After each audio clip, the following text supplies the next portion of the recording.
বেরিয়েছো কোন দিক দিয়ে? বেরিয়েছো কোন দিক দিয়ে? আমি সোজা এসেছি। হ্যাঁ সোজা দূরে থেকে। হ্যাঁ তুমি নিজে মার্কেট এখান থেকে আসলে তোমার ডেলিভারি দেরি হচ্ছে, চলে যাও। বলছি দাদা এখান থেকে আসলে দুটোকে বিট নট করব, ঠিক আছে, আপনি মধ্যম রেসিডেন্সি সবকিছু দেন। হ্যাঁ নন স্টপ ফট বলছি এই প্রকাশ কাউকে ডাক দাও তো, দেখি কে বিট নট করবে। কাকুরা ডাক দাও, ডাক দাও তো দেখি কে। নাম কি? রাহুল আর শুভ। নাম কি? 10 টাকা। তোর নাম কি? রাহুল আর শুভ। নামটা হ্যাঁ ছবি গাড়ির ছবি তোলো। এই যে আমাকে অন দা কিভাবে ওর হেলমেট ধরে টানছে, ছেলেটা হেলমেট ধরে কিভাবে টানছে। আমার নাম রাহুল বিরেশপল্লী, আমার বাড়ি বোসপুকুরে, আমার বাড়ি। আচ্ছা। আমার নাম রাহুল, ঠিক আছে? বাড়ি বোসপুকুরে? হ্যাঁ বোসপুকুরে। চলে চলে, নাম্বারটা ভালো করে নিয়ে নিন, আর আমার মুখটা নিয়ে এই মুখটা নিয়ে নিন, ভালো করে নিয়ে নিন। নেশা করে কথা বলতে পারছে। ছাড়টা ভাঙা মারো প্রকাশ কাকু। কাকে কি বলছিস? এই ভাই খাবরে গাল লাল করে দেবো। এর গাড়ির চাবি আটকাও, ওর গাড়ির চাবি বার করে এখান থেকে। দাঁড়িয়ে থাক, আমিও দাঁড়িয়ে আছি। ভাই চলে যাও, চলো চলো চলো, চলে যাও চলে যাও। মারে তোকে ডাকতে বলেছি। কেস কাকে দিলি? কাকে কেস? কাকে কি বলি? টাকা মারলি কাকে? কাউকে আমি তোমাকে টাকা মেরেছি? এখান থেকে চল, বেশি করছিস কিন্তু। গাড়ির নাম্বার নিয়েছি, তোর আইফোন হতে পারে, আমার আইফোন। চল ভাই, তোকে ভাই চলতে হবে না, চল চল, করিস না তোকে না, তোকে দরকার আমার। চলো চলো এ ভাই চল, মা চল, ভুল জায়গায় পা দিচ্ছি।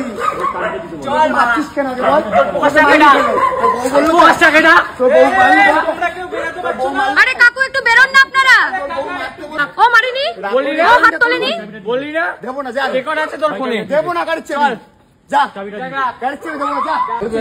এই ঘটনাটা দেখলেন এতক্ষণ, এটা কোনো প্রত্যন্ত গ্রামের নয়, এটা উত্তর 24 পরগনা জেলার সদর শহর বারাসাতের পাশেরই শহর মধ্যমগ্রাম, সেখানকার একটি ঘটনা।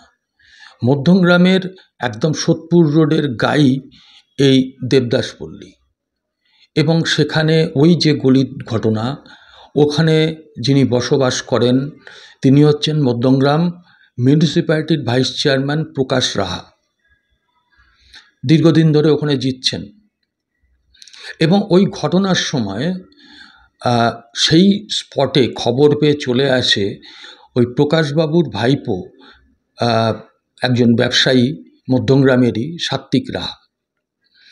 এখন ঘটনাটা কি না, ঘটনাটা যেটা আমি খবর নিলাম সেটা হচ্ছে জোম্যাটোর ডেলিভারি দিতে যাচ্ছিল কোনো একটি ছেলে। এই যে দুজনকে দেখলেন উচ্ছৃঙ্খল যুবক, একজনের নাম বোধহয় রাহুল বলছিল, তো এরা ওই জোম্যাটোর ছেলেটিকে হঠাৎই অকারণে, যা শুনেছি, তাকে হেনস্থা করে। সেইটা দেখে তার হেলমেট ধরে টানাটানি করছিল, এবং সেই ঘটনাটা দেখে এই দম্পতি, মানে নাম খুব সম্ভবত যা শুনেছি প্রিয়দর্শিনী মল্লিক, এবং তার স্বামী পেশাগতভাবে সরকারি চাকরি করেন। তো এনারা ওই পথ দিয়ে আসছিলেন। আজকে তাদের বাড়িতে একটি অনুষ্ঠান আছে, পুজোর অনুষ্ঠান, যে কারণে গতকাল রাত্রিবেলা হয়তো নেমন্তন্ন করে বা কিছু প্রয়োজনীয় কাজ সেরে তারা বাড়ি ফিরছিলেন। এমত অবস্থায় এই ঘটনাটা দেখে তারা দাঁড়িয়ে পড়েন, জোম্যাটোর ছেলেটিকে তারা রক্ষা করতে যান। রক্ষা করতে গিয়ে কার্যত তাদেরকে এই আক্রমণের শিকার হতে হয়।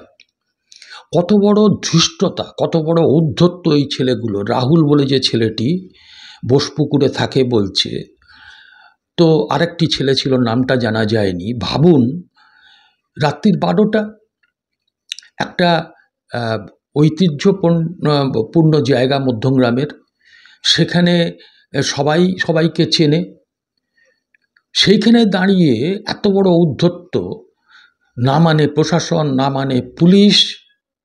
যতটুকু খোঁজ নিয়ে জেনেছি, এদের রাজনৈতিক পরিচয় বলতে সেরকম কোনো উল্লেখযোগ্য কিছু পাইনি। তো যাই হোক, আগে একটু আমরা ঘটনাটা জানার পরেই কথা বললাম সাত্বিক রাহা, মধ্যমগ্রাম মিউনিসিপ্যালিটির ভাইস চেয়ারম্যান প্রকাশ রাহার যিনি সম্পর্কে ভাইপো, তিনি কি বললেন একটু শুনে নিন। সাত্বিক রাহা বলছেন? হ্যাঁ, নমস্কার, আমি voice of Anirban YouTube channel থেকে বলছি যে গতকাল একটি ঘটনা ঘটেছে বিদ্যাসাগর সরণিতে। আমার কাছে ভিডিওটা এলো, তো সেখানে আপনিও শেষ অবধি গিয়ে হাজির হয়েছিলেন, দেখলাম বা শুনলাম। বিষয়টা এইরকম একটা ঘটনা, মধ্যমগ্রামের দেবদাসপল্লী বীরেশপল্লী অঞ্চলটা একদম শহরের লাগোয়াই, তো এরকম একটা ঘটনা হলো, আপনি উপস্থিত ছিলেন, এ ব্যাপারে আপনি কি বলবেন? এটা একটা অপ্রীতিকর ঘটনা, যে ঘটনা কখনো সমর্থনযোগ্য নয়। যার জন্য আমাকে ওখানে উপস্থিত হতে হয়েছিল এবং এই অপ্রীতিকর ঘটনার তীব্র প্রতিবাদ করি এবং সব থেকে বড় কথা, এর বিরুদ্ধে আমি অ্যাকশন নিচ্ছি। আচ্ছা, মনে যদি না করেন, আপনার কাকা তো এই ওয়ার্ডের কাউন্সিলর এবং ভাইস চেয়ারম্যান মধ্যমগ্রাম মিউনিসিপ্যালিটির, আপনি কি কাকার সঙ্গে ব্যাপারে কথা বলেছেন? হ্যাঁ, কাকার সাথে কথা হয়েছে আমার, এবং কাকা এটা আমার মানে যে প্রতিবাদের ব্যাপারটা, কাকা নিজেও এই বিষয়ে যথেষ্ট বিরক্তিকর মানসিকতা দেখিয়েছেন এবং কাকার এর বিরুদ্ধে যথাযথ অ্যাকশন নেবে। আমরা এগুলোকে সমর্থন করি না, কারণ হচ্ছে পাড়ার মধ্যে যদি এরকম কখনো ঘটনা ঘটে, আজকে এই ছোট ঘটনা কালকের থেকে বড় ঘটনা ঘটতে পারে।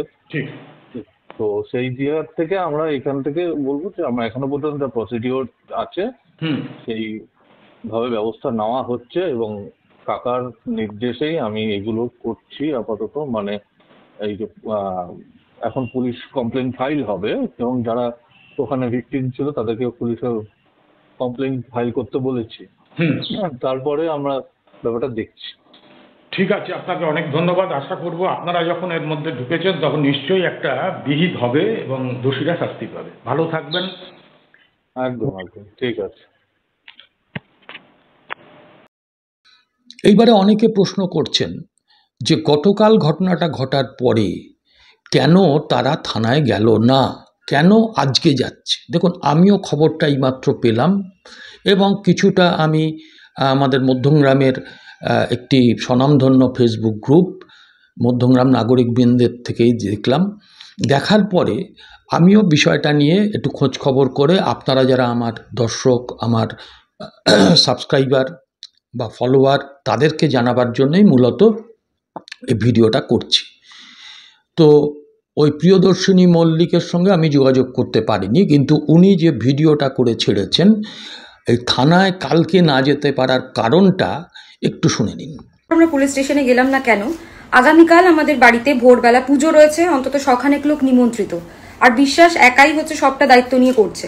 তো এখন যদি আমরা রাত্রির 12:30 1টার সময় পুলিশ স্টেশনে যাই, অন্তত 3-4 ঘন্টা আমাদেরকে পুলিশ স্টেশনে বসে থাকতে হবে এবং আমাদের বাড়ির অনুষ্ঠান কাজ সব পণ্ড হয়ে যাবে। সেই কারণে জাস্ট পুলিশ স্টেশনে না যাওয়া, আর কোনো কারণ নেই। তবে আমি এটা জানি যে এখানে কতটুকু সুবিচার পাবো তো জানি না, আমি এটা চাই যে মানুষ দেখে রাখুক, এদেরকে চিনে রাখুক। দেখুন, সবটা আপনাদের আমি যেটুকু খবর পেয়েছি জানালাম, শোনালাম। এই দুর্বৃত্ত রাজের বিরুদ্ধে আমাদের আজকে সোচ্চার হওয়ার সময় এসেছে। আমি বিশ্বাস করছি সাত্বিক রাহা তিনি যা বললেন, নিশ্চিতভাবেই আজকে ডায়েরি লঞ্চ হবে এবং ডায়েরি হলে পর পুলিশের কি ভূমিকা সেটাও আমরা দেখব। পুলিশ যদি কোনো অ্যাকশান না নেয়, আমি কথা দিচ্ছি যে আমার ইউটিউব চ্যানেল থেকে যতদিন এই ব্যবস্থার প্রতিকার না হয় আমরা কিন্তু লেগে থাকব। আমরা মধ্যমগ্রামটাকে, আমি নিজেও এই শহরের বসবাস করি, মধ্যমগ্রামটাকে আমরা কখনোই জঙ্গল হতে দেব না। আপনাদের মতামত আপনার কমেন্ট সেকশনে জানাবেন। সকলকে শুভ কামনা জানিয়ে আমার আজকের ভিডিও শেষ করছি। আবার দেখা হবে পরবর্তী এপিসোডে। নমস্কার।